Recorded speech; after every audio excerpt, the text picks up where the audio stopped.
آج کے درس میں ہم ایک بہت ہی پیاری حدیث پاک سمجھنے کی کوشش کریں گے۔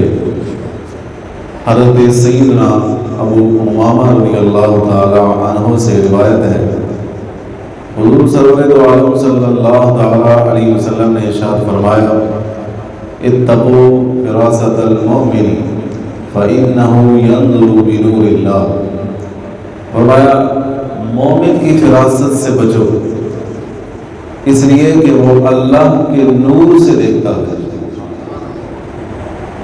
مطلب یہ ہے کہ جو بندہ نفسانی خواہشات سے بچتے ہوئے حلال رزق کماتا اور کھاتا ہے اور نیکی کا راستہ اختیار کرتا ہے، تقوی پرہیزگاری اختیار کرتا ہے، سنت کے راستے پر چلتا ہے، تو اللہ تبارک و تعالی اس کا دل اپنے نور سے روشن فرما دیتا ہے۔ پھر وہ پوشیدہ امور، پوشیدہ باتوں پر بھی مطلع ہو جاتا ہے۔ فرمایا کہ ایسے اللہ کے مومن بندوں سے، ان کی فراست سے بچو کہ ان کی فراست سے بچتے ہوئے گناہ نہ کرو، بدیاں چھوڑ دو۔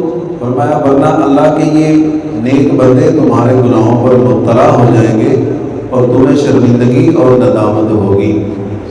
اس کی ایک چھوٹی سی میں جھلک آپ کو دکھاتا ہوں۔ سیدنا امام اعظم ابو حنیفہ رضی اللہ تعالیٰ عنہ، جو ہم کروڑوں حنفیوں کے امام ہیں، آپ کے سامنے ایک نوجوان وضو کر رہا تھا، تو آپ نے اس نوجوان سے کہا کہ اے نوجوان، تو شراب پینے سے توبہ کر، کیونکہ حدیث پاک میں ہے کہ جب بندہ وضو کرتا ہے تو بندہ جیسے جیسے اعضائے وضو کو دھوتا جاتا ہے، اللہ اس کے گناہوں کو بھی دھو دیتا ہے۔ اس لیے وضو کے پانی سے اپنے کپڑوں کو بچانا بھی ضروری ہے کہ وہ گناہوں سے آلودہ ہو جاتا ہے، وہ پانی گناہوں سے آلودہ ہو جاتا ہے۔ تو سیدنا امام اعظم ابو حنیفہ اس نوجوان کے گناہوں کو جھڑتا ہوا دیکھ رہے تھے۔ فرمایا کہ تو شراب پینے سے توبہ کر لے، تو اس نے کہا جی میں نے توبہ کی۔ فرمایا تو ماں باپ کی نافرمانی سے توبہ کر لے، تو اس نے کہا جی میں نے توبہ کی۔ زنا سے توبہ کر لے، جی میں نے توبہ کر لی۔ تو یہ کیا ہے؟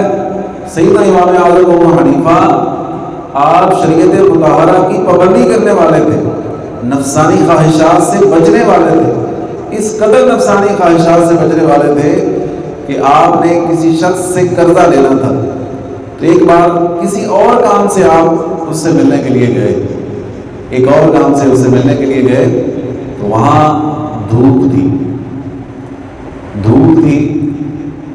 جو قرض دار تھا جس سے قرضہ لینا تھا، اس کی دیوار کا سایہ تھا، تو آپ اس کی دیوار کے سائے میں کھڑے نہیں ہوئے، دھوپ میں کھڑے ہوئے۔ اب نفسانی خواہش کیا تھی کہ سائے میں کھڑے ہو جاتے، اپنے آپ کو گرمی سے بچاتے، لیکن آپ دھوپ میں کھڑے ہو گئے، سائے میں کھڑے نہیں ہوئے، اس لیے کہ کہیں یہ سود کے حکم میں نہ آ جائے کہ میں نے قرض دے کر نفع حاصل کیا، کہیں یہ اس حکم میں نہ آ جائے۔ اتنا آپ اپنے آپ کو نفسانی خواہشات سے بچانے والے تھے، شریعت مطہرہ پر عمل کرنے والے تھے، اور اتنا آپ حلال رزق کا اہتمام فرمانے والے تھے۔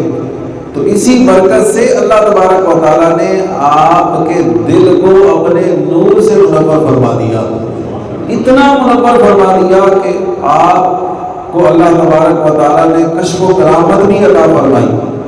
کشف و کرامت کہ لوگوں کے پوشیدہ امور، پوشیدہ معاملات بھی آپ پر واضح ہو جاتے تھے۔ پھر بہرحال جب یہ واقعہ ہوا نوجوان کا، تو اس کے بعد آپ نے اللہ کی بارگاہ میں التجا کی کہ یا اللہ یہ لوگوں کے گناہ مجھے نظر آنا بند ہو جائیں، تو پھر آپ کو لوگوں کے گناہ نظر آنا بند ہو گئے۔ تو بہرحال آج بھی اللہ تبارک و تعالیٰ کے بہت سارے نیک بندے ہیں، اللہ نے اپنے نیک بندوں کو عام لوگوں میں پوشیدہ رکھا ہے۔ ہمیں ہر نیک صالح متقی پرہیزگار شخص کی عزت اور احترام کرنا چاہیے، عام لوگوں کا بھی ادب احترام کرنا چاہیے، لیکن جو نیک لوگ ہوں ان کا زیادہ ادب اور احترام ہمیں کرنا چاہیے، اور اس بات سے ڈرتے رہنا چاہیے جس کی نبی پاک صلی اللہ تعالیٰ علیہ وسلم نے ہمیں ترغیب ارشاد فرمائی کہ اتقوا فراست المؤمن فإنه ينظر بنور اللہ۔ اللہ ہمیں عمل کرنے اور سمجھنے کی توفیق عطا فرمائے، آمین بجاہ نبی الامین صلی اللہ علیہ وسلم۔